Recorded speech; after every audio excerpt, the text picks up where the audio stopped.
Martes 26 de diciembre 1961. El tiempo específico de replantar el brote, como don Juan llamaba la raíz, no estaba fijado, aunque se suponía que era el siguiente paso para domar el poder vegetal. Llegué a casa de don Juan el sábado 23 de diciembre, temprano por la tarde. Estuvimos un rato sentados en silencio, como de costumbre. El día era cálido y nublado. Habían pasado meses desde que don Juan me diera la primera parte. Es tiempo de devolver la hierba a la tierra. Dijo de pronto. Pero antes, voy a prepararte una protección. Tú la guardarás y solo tú debes verla. Como yo voy a prepararla, también yo la veré. Eso no es bueno porque, como te dije, no le tengo buena voluntad a la hierba del diablo. No somos uno. Pero mi recuerdo no vivirá mucho. Soy demasiado viejo. Sin embargo, debes guardarla de los ojos de otros porque, mientras dura su recuerdo de haberla visto, el poder de la protección sufre daño. Entró a su cuarto y sacó 3 bultos de arpillera debajo de un petate viejo. Volvió al zaguán y tomó asiento. Tras largo silencio, abrió uno de los bultos. Era la datura hembra que había recogido en mi compañía. Todas las hojas, flores y vainas apiladas con anterioridad estaban secas. Tomó el trozo largo de raíz en forma de Y y luego ató nuevamente el bulto. La raíz se había secado y enjutado, y las barras de la horqueta se hallaban más separadas y contorsionadas. Puso la raíz en su regazo. Abrió el morral de cuero y extrajo su cuchillo. Sostuvo la raíz seca frente a mí. Esta parte es para la cabeza, Dijo, e hizo la primera incisión en la cola de la Y, que vista al revés semejaba la forma de un hombre con las piernas abiertas. Esta es para el corazón, Dijo, y cortó cerca del ángulo de la Y. Luego cortó las puntas de la raíz, dejando unos 7 centímetros en cada barra de la Y. Luego, con lentitud y paciencia, talló la forma de un hombre. La raíz era seca y fibrosa. Para tallarla, don Juan hacía 2 incisiones y pelaba las fibras entre ambas hasta la hondura de los cortes. Sin embargo, cuando se trataba de detalles, como dar forma a brazos y manos, cincelaba la madera. El producto final fue una figurilla como de alambre. Un hombre con los brazos cruzados sobre el pecho y las manos en posición de aferrar. Don Juan se levantó y fue hasta una gavia azul que crecía frente a la casa, junto al porche. Asió la dura espina de una de las pulposas hojas centrales. La dobló y le dio 2 o 3 vueltas. El movimiento circular casi separó la espina de la hoja, dejándola colgada. Él la mordió, o más bien, la tomó entre los dientes y dio un tirón. La espina salió de la pulpa, arrastrando consigo un manojo de largas fibras. Hebras de 70 centímetros de largo, unidas a la parte leñosa como una cola blanca. Aún sosteniendo la espina con los dientes, don Juan trenzó las fibras entre las palmas de sus manos e hizo un cordel que ató alrededor de las piernas de la figurilla para juntarlas. Envolvió la parte inferior del cuerpo hasta que el cordel se terminó. Luego, con gran pericia, utilizó la espina como una lesna dentro de la parte delantera del cuerpo, bajo los brazos cruzados, hasta que la aguda punta salió, como brotando de las manos de la figurilla. Usó de nuevo los dientes y, jalando con suavidad, sacó la espina casi por entero. Parecía una larga lanza sobresaliendo del pecho de la figura. Sin mirar ya la estatuilla, don Juan la metió en su morral. Parecía exhausto por el esfuerzo. Se acostó en el piso y se quedó dormido. Ya estaba oscuro cuando despertó. Comimos las provisiones que yo le había llevado y estuvimos un rato más sentados en el zaguán. Luego don Juan caminó hacia la parte trasera de la casa, llevando los 3 bultos de arpillera. Cortó varias ramas secas y encendió una fogata. Nos sentamos cómodamente frente a ella y don Juan abrió los 3 bultos, además del que contenía los pedazos secos de la planta hembra. Había otro con todo lo que aún quedaba de la planta macho y un tercero, voluminoso, que contenía pedazos verdes de datura recién cortados. Don Juan fue a la artesa y regresó con un mortero muy hondo, que más parecía una jarra con el fondo en suave curva. Hizo un hoyo poco profundo y asentó firmemente el mortero en la tierra. Echó más ramas secas en el fuego. Después tomó los 2 bultos con los pedazos secos de las plantas macho y hembra y los vació juntos en el mortero. Sacudió la arpillera para asegurarse de que todos los pedazos habían caído en el mortero. Del tercer bulto, extrajo 2 trozos frescos de raíz de datura. Voy a prepararlo solo para ti, dijo. ¿Qué clase de preparación es, don Juan?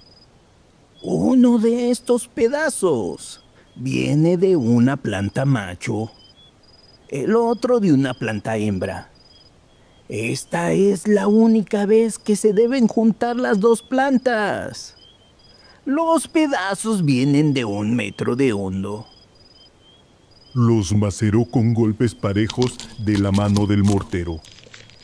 Al hacerlo, cantaba en voz baja, una especie de zumbido monótono sin ritmo. Las palabras me resultaron ininteligibles. Se hallaba absorto en su tarea.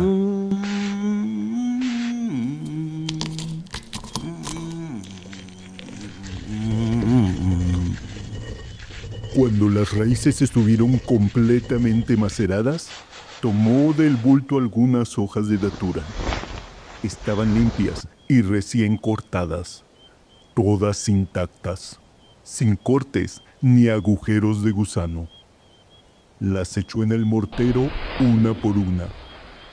Tomó un puñado de flores de datura y también las echó en el mortero, en la misma forma deliberada. Conté 14 de cada cosa.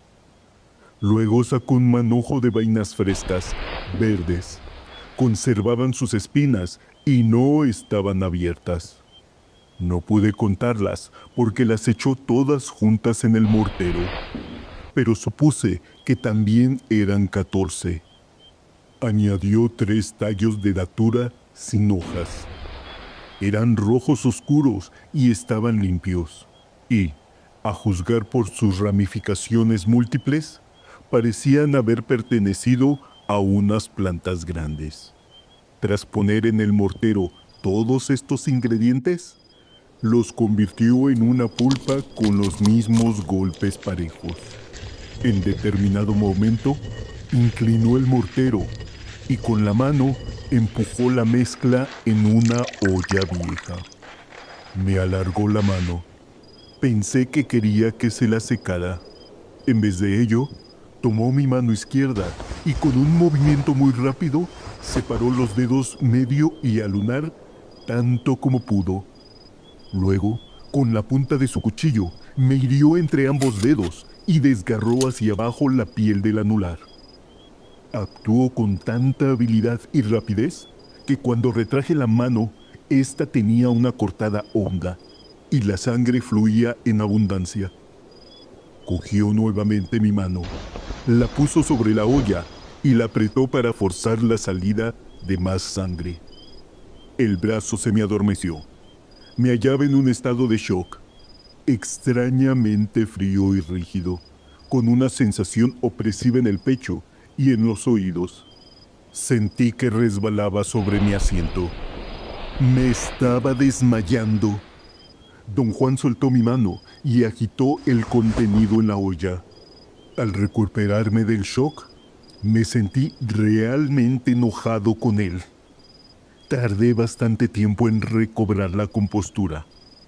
Colocó 3 piedras en torno al fuego y puso encima la olla. A todos los ingredientes añadió algo que me pareció ser un gran trozo de cola de carpintero, así como una olla de agua, y dejó hervir la mezcla. Las plantas de datura tienen, por sí solas, un olor muy peculiar. Combinadas con la cola, que produjo un fuerte olor cuando la mezcla empezó a hervir, creaban un vapor tan acerbo que yo debía contenerme para no vomitar. La mezcla hirvió largo rato, mientras seguíamos inmóviles, sentados frente a ella. A ratos, cuando el viento llevaba el vapor en mi dirección, la pestilencia me envolvía y yo aguantaba el aliento en un esfuerzo por evitarla. Don Juan abrió su morral y sacó la figurilla. Me la dio cuidadosamente y me indicó ponerla en la olla sin quemarme las manos. La dejé resbalar suavemente hacia la papilla hirviente. Él sacó su cuchillo y por un segundo creí que iba a cortarme de nuevo. En vez de ello, empujó la figurita con la punta del cuchillo y la hundió. Observó la papilla hervir durante un rato más y luego empezó a limpiar el mortero. Lo ayudé. Cuando terminamos, puso contra la cerca el mortero y la mano. Entramos en la casa y la olla quedó toda la noche sobre las piedras. Al amanecer, don Juan me dio instrucciones de sacar la figurilla de la goma y colgarla del techo mirando hacia el este, para que se secara el sol. A mediodía estaba tiesa como alambre. El calor había sellado el pegamento y el color verde de las hojas se había mezclado con él. La figurilla tenía un acabado brillante, extraño. Don Juan me pidió descolgarla. Luego me dio un morral pequeño que había hecho con una vieja chaqueta de ante que yo le llevé tiempo atrás. El morral era igual al que él mismo tenía. La única diferencia era que el suyo era de cuero café suave. Mete tu imagen en el morral y ciérralo, dijo. No me miraba y deliberadamente mantenía apartado el rostro. Una vez que tuve la figurilla dentro del morral, me dio una red para cargar y me indicó poner allí la olla de barro. Caminó hasta mi coche. Me quitó la red de las manos y la ató a la tapa abierta del compartimiento de guantes. ¡Ven conmigo!, dijo. Lo seguí. Rodeó la casa, describiendo un círculo completo en el sentido de las manecillas del reloj. Se detuvo en el zaguán y circundó la casa de nuevo, esta vez en dirección contraria, regresando otra vez al zaguán. Permaneció inmóvil algún tiempo y luego se sentó. Estaba yo condicionado a suponer un significado en todo cuanto don Juan hacía. Me preguntaba cuál podía ser el de dar vueltas a la casa, cuando él dijo: ¡Caramba! Se me olvidó dónde lo puse. Le pregunté qué buscaba. Dijo haber olvidado dónde dejó el brote que yo debía replantar. Rodeamos la casa una vez más antes de que recordara el sitio. Me mostró un pequeño frasco de vidrio sobre un pedazo de tabla clavado a la pared, debajo del techo. El frasco contenía la otra mitad de la primera parte de la raíz de datura. El brote mostraba un incipiente crecimiento de hojas en su extremo superior. El frasco contenía una pequeña cantidad de agua, pero nada de tierra. ¿Por qué no tiene tierra? Pregunté. No todas las tierras son la misma. Y la hierba del diablo debe conocer solo la tierra en que vivirá y crecerá. Y ahora es tiempo de devolverla a la tierra antes de que la dañen los gusanos. ¿Pudimos plantarla aquí cerca de la casa? Pregunté. No, no, cerca de aquí no. Debe regresar a un sitio de tu gusto. Pero, ¿dónde puedo encontrar un sitio de mi gusto? Eso yo no sé. Puedes plantarla donde quieras, pero hay que velar por ella, porque debe vivir para que tú tengas el poder que necesitas. Si muere, eso significa que no te quiere y no debes molestarla más. Significa que no tendrás poder sobre ella. Por eso debes cuidarla y velar por ella, para que crezca. Pero no vayas a consentirla. ¿Por qué no? Porque si no es su voluntad crecer, de nada sirve sonsacarla. Pero, eso sí, demuéstrale que te preocupas. Tenla limpia de gusanos y dale agua cuando la visites. Esto debe hacerse cada cierto tiempo, hasta que tenga semilla.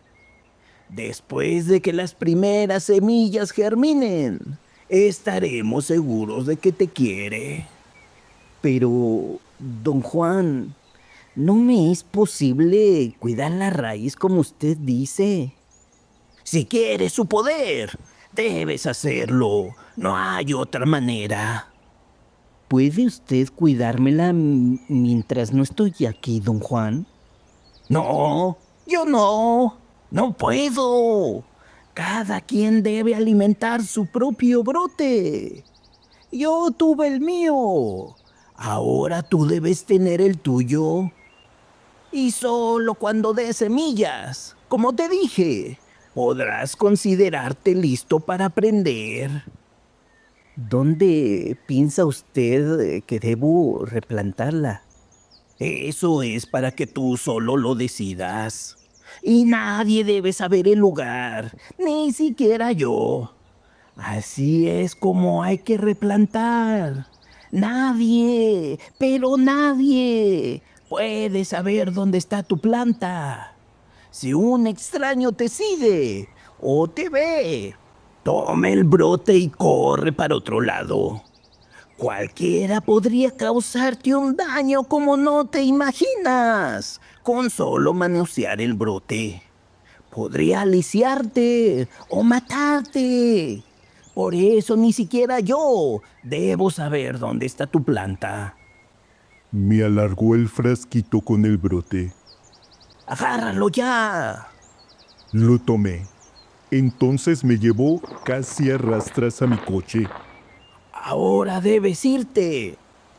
Ve y escoge el sitio donde replantarás el brote. Escarba un agujero hondo en tierra blanda, junto a un lugar con agua. Acuérdate Tiene que estar cerca del agua para crecer. Haz el agujero con las puras manos, aunque sangren. Pon el brote en el centro del agujero y haz un pilón alrededor. Luego remójalo con agua. Cuando el agua se hunda, llena el hoyo con tierra blanda. Después escoge un sitio a 2 pasos del brote, en esa dirección. Señaló hacia el sureste. Allí haz otro agujero hondo, también con las manos, y tira en él lo que hay en la olla. Luego quiebra la olla y entiérrala hondo en otro lugar, lejos del sitio donde está tu brote. Cuando hayas enterrado la olla, regresa con tu brote y riégalo otra vez. Entonces saca tu imagen. Sostén entre los dedos donde está la cortada y ponla en el sitio donde enterraste la cola. Toca apenas el brote con la punta de la aguja. Da 3 vueltas al brote, parándote cada vez en el mismo sitio a tocarlo. ¿Tengo que seguir una dirección específica al dar vueltas a la raíz? Cualquier dirección es buena, pero debes siempre recordar en qué dirección enterraste la cola y en qué dirección tomaste al rodear el brote. Toca penitas el brote con la punta todas las veces menos la última. Entonces la clavas hondo, pero hazlo con cuidado. Arrodíllate para firmar la mano, porque no debes romper la punta dentro del brote. Si la rompes, estás acabado. La raíz no te servirá de nada. ¿Tengo que decir algo mientras doy la vuelta al brote? No, eso lo haré yo por ti.